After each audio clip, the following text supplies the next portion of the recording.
দর্শক, new York Times নতুন একটি বোমা ফাটিয়েছে। আমেরিকার বিখ্যাত পত্রিকা নিউ ইয়র্ক টাইমসে বাংলাদেশের ব্যাপারে একটা দীর্ঘ প্রতিবেদন প্রকাশ করা হয়েছে এবং বাংলাদেশকে অলমোস্ট একটি জঙ্গি রাষ্ট্র হিসেবে আখ্যা দেওয়া হয়েছে। নিউ ইয়র্ক টাইম এই পত্রিকাটিকে আমরা দেখেছি জুলাই বিপ্লবের সময়, জুলাই আগস্ট যে বিপ্লব হলো শেখ হাসিনা সরকারের বিরুদ্ধে, সেই সময় ছাত্র আন্দোলনের পক্ষে তারা অবস্থান নিয়েছিল, ছাত্র আন্দোলনের পক্ষে নানা রকমের নিউজ তারা করেছে। এবার মাত্র 7 মাসের মাথায় তারা বোল পাল্টে ফেলল। তারা এবার বাংলাদেশের বিভিন্ন ব্যাপার, বিভিন্ন ঘটনা পর্যবেক্ষণ করে বাংলাদেশকে জঙ্গি রাষ্ট্রের দিকে বাংলাদেশ যাচ্ছে সেরকম আখ্যা দিল এবং পাকিস্তান তালেবানের সঙ্গে পরিচয়, মানে কি বলা যায়, ওইটাকে তুলনা করলো। পাকিস্তান এবং আফগানিস্তানের সঙ্গে তুলনা করে বাংলাদেশকে জঙ্গি রাষ্ট্র হিসেবে আখ্যা দেওয়া এবং বাংলাদেশ সরকারের এই জঙ্গি পৃষ্ঠপোষকতায় অংশগ্রহণ করার ভয়াবহ একটা তথ্য সামনে নিয়ে আসলো। যদিও বাংলাদেশ সরকার থেকে এটিকে অস্বীকার করা হয়েছে। বাংলাদেশ সরকারের তথ্য উপদেষ্টা বলেছেন এটা ঠিক নয়, এই ব্যাপারটা সঠিক নয়, এই ব্যাপারটা যাদের কাছ থেকে তথ্য নিয়ে এটা করা হয়েছে নিউ ইয়র্ক টাইম তাদের কাছ থেকে এই তথ্যটা না নিলেও পারত। কি বলছে নিউ ইয়র্ক টাইম সেই নিয়ে আলোচনা করব এই ভিডিওতে। থাকবেন পলিটিক্স টিভির নিয়মিত আয়োজনে।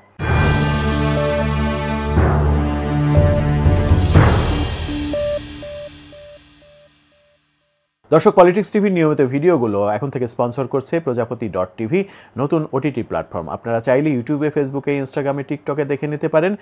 ডিসক্রিপশন বক্সে আমাদের লিঙ্ক দেওয়া আছে, সেখান থেকেও দেখে নিতে পারেন প্রজাপতির 8 দিনের বিশেষ ঈদ আয়োজন। চলে যাচ্ছি মূল ভিডিওতে। বলছিলাম নিউ ইয়র্ক টাইমের কথা। নিউ ইয়র্ক টাইম যে প্রতিবেদন সামনে নিয়ে আসলো, সেই প্রতিবেদনে তারা বলেছে ধর্মীয় উগ্রপন্থীদের উত্থান, আফগানিস্তান ও পাকিস্তানের মতো তালেবানি শাসনের আশঙ্কা, এমনটাই তাদের আশঙ্কা তারা প্রকাশ করেছে। বলেছে নিষিদ্ধ ঘোষিত জঙ্গিদের প্রকাশ্যে সমাবেশের মধ্য দিয়ে শান্তিতে নোবেল বিজয়ী মোহাম্মদ ইউনূসের নির্লিপ্ততাও দেখা গিয়েছে।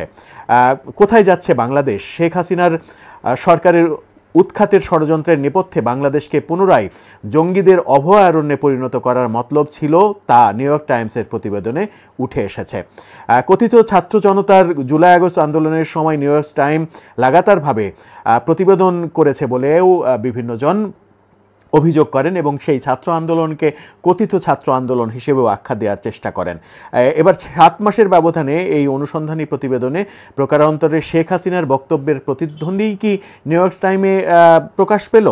তারা কি বলছে? তারা বলতে চাইছে যে 5 আগস্ট ক্ষমতা ছেড়ে সাবেক প্রধানমন্ত্রী শেখ হাসিনা ভারতে আশ্রয় গ্রহণের পর কিভাবে পুলিশ বাহিনীর উপর হামলে পড়েছিল জঙ্গিরা, কিভাবে বাংলাদেশে আইনশৃঙ্খলা পরিস্থিতিকে তছনছ করার পর আওয়ামী লীগ তথা মুক্তিযুদ্ধ চেতনা লালিতদের উপরে হামলা, হত্যা, বাড়িঘরে লুটতরাজ আর অগ্নিসংযোগের ঘটনা ঘটেছে, কিভাবে জঙ্গিদের সন্ত্রাসী তৎপরতা সত্ত্বেও সেনাবাহিনী রহস্যময় নীরবতা পালন করেছে, হামলা সন্ত্রাসে লিপ্তদের পরিবর্তে উল্টো ভিকটিমদের গ্রেপ্তার নির্যাতন চলেছে, এমন অভিযোগও করা হয়েছে। গার্মেন্টস কারখানাগুলোতে উৎপাদন বন্ধের ষড়যন্ত্র চালানো হচ্ছে, কিভাবে আবারও বাংলাদেশকে ভিক্ষুকের রাষ্ট্রে পরিণত করা যায়, কিভাবে 71-এ পরাজিত শক্তিকে রাষ্ট্র ক্ষমতায় অধিষ্ঠিত করার নীল নকশা বাস্তবায়ন করা যায়, নানা অজুহাতে রাজনৈতিক শূন্যতা তৈরির মধ্য দিয়ে বাংলাদেশে আন্তর্জাতিক সন্ত্রাসবাদের পুনরুত্থানের চেষ্টা করা হচ্ছে বলে সবিস্তারে সেখানে উল্লেখ করা হয়েছে বলেও আমরা দেখতে পাচ্ছি। বাংলাদেশ সত্যিকারের কল্যাণ এবং মঙ্গলে কি করণীয় সেটা এখন গুরুত্বপূর্ণ বিষয়। নিউ ইয়র্ক টাইম যেটা বলার চেষ্টা করছে সেটা হচ্ছে বাংলাদেশে সংখ্যালঘু নির্যাতন, জঙ্গিবাদের আস্ফালন এটা বেড়ে গিয়েছে। জঙ্গিবাদের নানা রকমের কর্মকাণ্ড সামনে এসেছে। নিষিদ্ধ জঙ্গি সংগঠনগুলো প্রকাশ্যে মিছিল করছে, মব সন্ত্রাস হচ্ছে এবং জঙ্গিরা প্রকাশ্যে মিছিল করলেও তাদের বিরুদ্ধে সরকার কোনো ব্যবস্থা গ্রহণ করছে না। যারা মব সন্ত্রাস করছে, মবের মাধ্যমে মানুষকে মেরে ফেলছে, সেই মব সন্ত্রাসীদের সরকার কোনো ধরনের বিপক্ষে অবস্থান নিচ্ছে না, এরকম অভিযোগও রয়েছে। এরকম অভিযোগ যখন রয়েছে, তখন আমরা জাতিসংঘের প্রতিবেদনে দেখেছিলাম যে জাতিসংঘ বলেছিল 650 জন ছাত্র জনতা সেই আন্দোলনে, জুলাই আগস্ট আন্দোলনে নিহত হয়েছে। আবার টাইমস ম্যাগাজিনে আমরা দেখেছিলাম যে সেখানে বলা হয়েছিল 3204 জন পুলিশ সদস্য নিহত হয়েছে সেই আন্দোলনে। সেটাকে নিয়েও আবার নতুন বিতর্ক আমরা শুনেছি।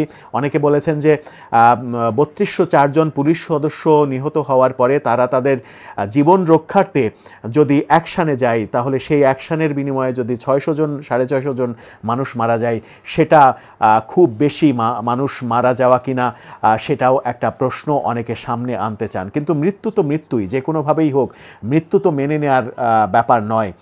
ছাত্র আন্দোলনে যেসব ছাত্র জনতা শহীদ হয়েছেন, জীবন দিয়েছেন, আহত হয়েছেন, তাদের জীবনের মূল্যও রয়েছে।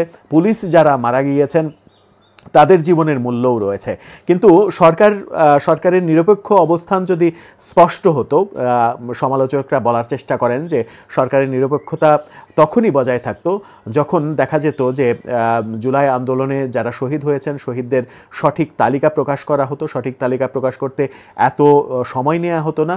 আবার যারা পুলিশ সদস্য মারা গিয়েছেন, বিভিন্ন প্রতিবেদনে শোনা যাচ্ছে যে 3204 জনের মতো পুলিশ সদস্য মারা গিয়েছেন, সেটারও তদন্ত করা উচিত ছিল এবং সেই পুলিশদের কারা মেরেছে তাদেরও বিচারের মুখোমুখি যদি করা হতো, তাহলে বিচারের সংস্কৃতি সামনে আসতো এবং সরকারের নিরপেক্ষতা নিয়ে প্রশ্ন উঠতো না। এরকম আলোচনাও রয়েছে। নিউ ইয়র্ক টাইম যে আলোচনাটা সামনে আনছে, মূলত জঙ্গিবাদের আলোচনাটা সামনে আনছে এবং জঙ্গিবাদের আলোচনা সামনে এনে পাকিস্তান এবং আফগানিস্তানের সঙ্গে বাংলাদেশকে তুলনা করার চেষ্টা করছে। বাংলাদেশে মব ভায়োলেন্সের কথা তারা বলছে। এই যে নিউ ইয়র্ক টাইম একটা প্রতিবেদন সামনে নিয়ে আসলো এবং বাংলাদেশ সরকারের দিকে প্রশ্নের তীর ছুঁড়ে দিল, এটা কিন্তু বাংলাদেশ সরকারের জন্য খুবই বিব্রতকর। এই বিব্রতকর পরিস্থিতি সরকার কিভাবে কাটিয়ে উঠবে সেটাই এখন দেখার বিষয়। কারণ নিউ ইয়র্ক টাইমসের মতো পত্রিকা যখন কোনো কথা বলে, যেমন জুলাই আগস্ট আন্দোলনের সময় আন্দোলনের পক্ষে কথা বলেছিল, এখন পরিস্থিতি পাল্টেছে বলে তারা পাল্টা প্রতিবেদন করছে। সব প্রতিবেদনকেই আমার মনে হয় গুরুত্ব দেওয়া উচিত। কোনো প্রতিবেদনকেই হাস্যরসের মাধ্যমে উড়িয়ে দিলে সেটা হিতে বিপরীত হবে। দর্শক, আপনার মন্তব্য জানিয়ে লিখতে পারেন আমাদের কমেন্ট বক্সে।